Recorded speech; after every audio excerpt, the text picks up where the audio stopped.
guys, luto taog kalabasa with love. Pinakabaluan ni guys. Pinakabaluan ako sa kuanan sa tubig. Kung sa lutuon sa tubig niya. Ako man po lang kuanan sa kuanan tubig. So kana gamay lang nga tubig guys, igo lang makapaluto-luto sa kalbasa. Then ang akong haluan na is kini. Kini duha ka ingon ani. So kanton. So depende na guys kung gamiton ninyo ni ingon ani ninyo. Depende sa inyo ha, pero ako ginagamit na ko kay sayang, pero ang powder na kini wala na ko ginahurot ko nga lang. So muna siya ako sang palutuon ng kalbasa. So kay ang style ani niya guys kay ginisang kalabasa with canton.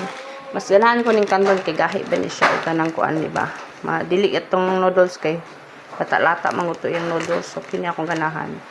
So ano guys? Mukabalo ng lutuan no. Try na no, i-try nyo lamig kayo. So ako nang na-try, ako nang nabalan sa Koreaan. Sige ba.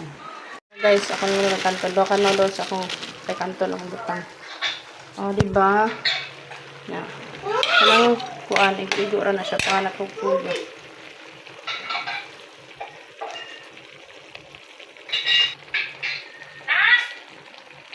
Kamay na yung butang ng asin. So, hi guys! Muna na siya guys.